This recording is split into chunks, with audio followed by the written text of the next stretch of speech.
Unlabeled leadership is a volunteer service. We appreciate our guests for their stewardship and remarkable stories. We also appreciate listeners like you who back the show with star reviews and contributions. Gary DePaul with Unlabeled Leadership. Welcome to bonus episode 145. Csaba Toth shares examples of cognitive challenges. Here's a shout out to listeners in Lewiston, Maine, Geneva, Illinois, Honolulu, Hawaii, Dallas, Georgia, and Sandy Hook, Connecticut. With that, let's get started. Occasionally, I'll share bonus episodes, which are recordings from between segments of a full episode. If you haven't heard it, you should listen to episode 145 to get to know who Csaba Toth is.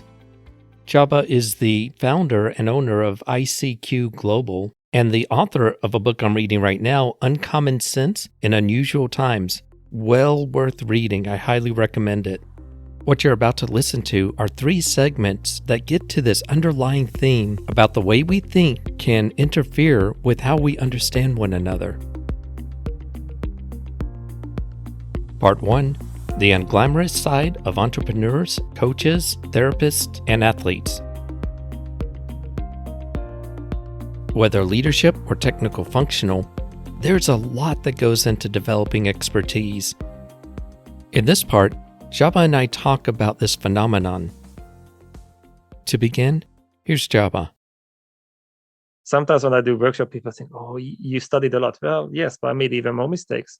Well, that's how you get there. Yeah, definitely. But I think nobody talks about these things, the unglamorous side of being an entrepreneur or a coach. And let's be honest, most coaches didn't become coaches because everything was fine. Yeah. Probably most of them had issues. They got into coaching, they realized, wait, it works. Oh, you can turn it into business. Oh, wait, let's become coaches.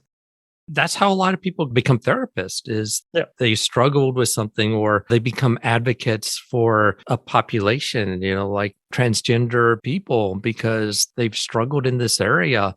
It inspires them to be supportive. It's a powerful motivator.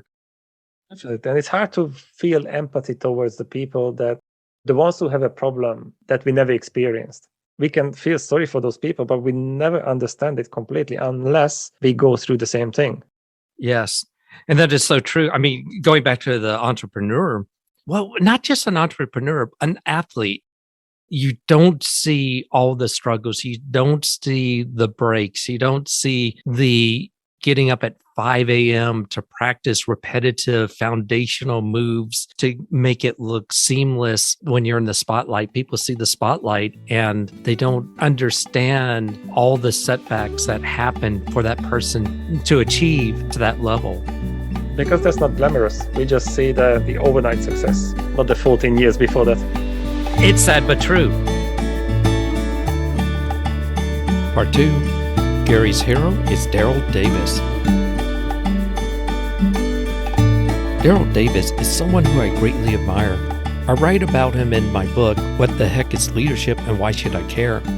To begin, I explain to Csaba who Daryl Davis is. Daryl Davis, I don't know when this was. Maybe it was in the 70s. Amazing person. He did a TEDx Naperville. Daryl's a Black musician. He's not a psychologist or anything like that. He wanted to get to know someone who was the grand dragon of the KKK and wanted to interview him. He did get that interview under false pretenses. The person didn't know that he was Black, but they got to know each other.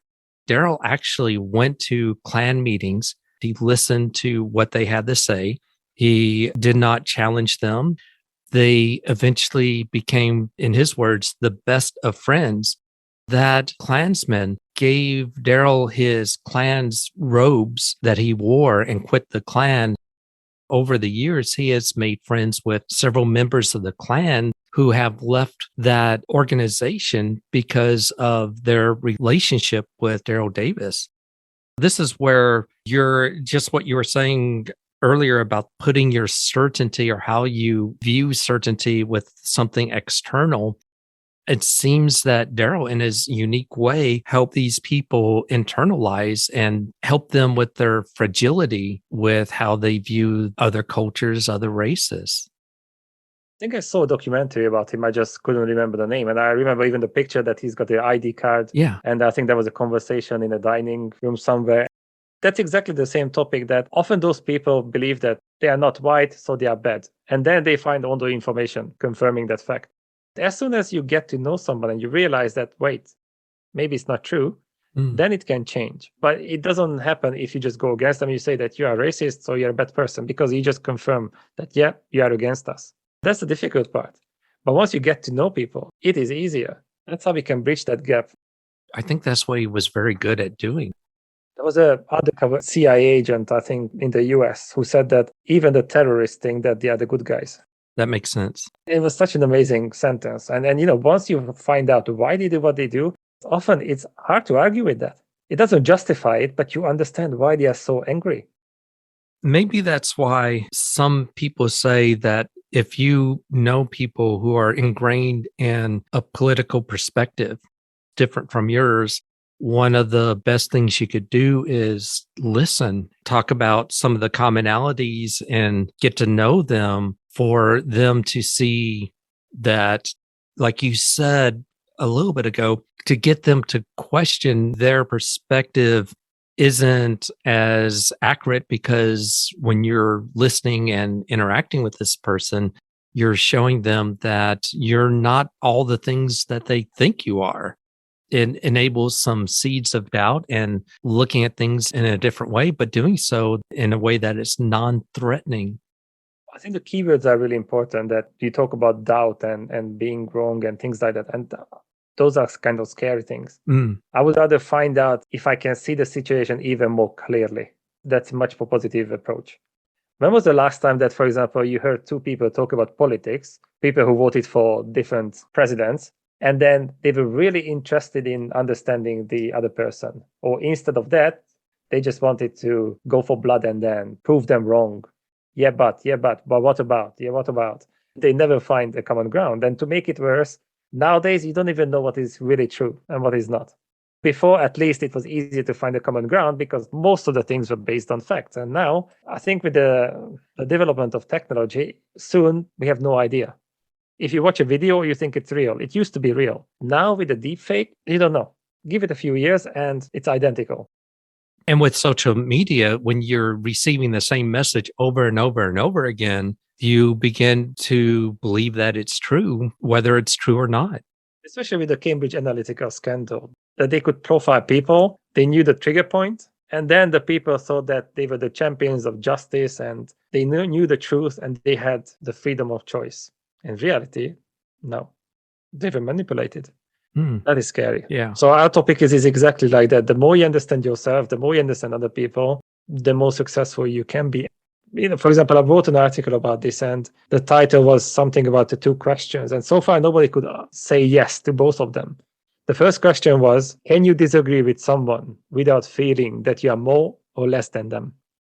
Some people can say yes. But the second one, do you know yourself better than the social media algorithms and the people who are trained to take advantage of you? Wow. And if somebody can say yes to that, I think they're just lacking self-awareness. Nowadays, it's pretty impossible. And it's equally terrifying and motivating to get into personal development. Part 3, Good News Doesn't Sell. In this part, Csaba and I get into a discussion about cognitive dissonance. Cognitive dissonance is that uncomfortable feeling we get when we have contradictory thoughts or ideas that are competing with one another. While that's a simple definition, the concept is much more complicated, and maybe I'll have an episode just on cognitive dissonance and some of the cognitive biases. I begin the discussion. It's incredible the biases that we experience because of the news, the movies, and even this perception that with the news, you have to share all these negative stories.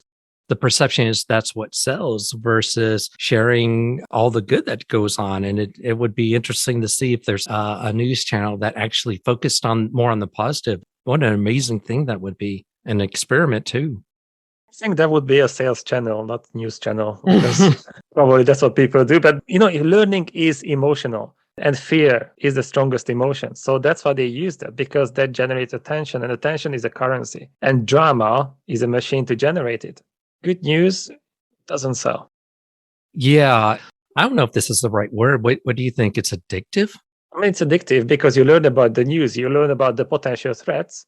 So you think that you're doing the right thing because you're learning about the dangers. So now you can avoid them. But in reality, we just get depressed. It becomes a filter. And then the problem is that the brain is like Google. You find what you're looking for. If you're looking for danger, you're looking for problems, you're looking for bad people, that's exactly what you're going to find. If you're looking for good people and good news, that's what we find. But because we are running on autopilot and we are conditioned by media and the newspaper and, of course, negative people, then automatically we think that we don't have a choice and the world is bad. That reminds me just, again, how the brain works. If we get conflicting information, our brains have trouble processing that. We want things to be known. We want to fill in the gaps where there are gaps. If we're told one of our favorite movie stars does something bad, well, in our minds, we might justify it and rationalize it because we want to think of that person as good. The brain is an amazing thing. We just dismiss it completely. Cognitive dissonance is real. It's really powerful. And whatever happens, we distort it, we generalize it, or we delete it until it fits in. It doesn't make it real, but at least it feels good. In college, when I studied cognitive dissonance, things like fundamental attribution error, I really did not understand how pervasive it is. I've heard a neuroscientist that did some research with organizations and found that the more intelligent a person is, the more likely they're unaware of their biases. It's almost like the positive version of the Dunning-Kruger effect. The less you know, the more confident you are. My thanks to Csaba Toth. If you'd like to learn more about Csaba, go to the show notes. And if you have a question or comment, go to unlabelledleadership.com, click the message icon, and you can leave a voicemail message for me. I'd like to thank those who donate to the show. Your contributions makes a difference because this is an all-volunteer service. I'd like to thank you for listening. This is Gary DePaul. Until next time, lead on.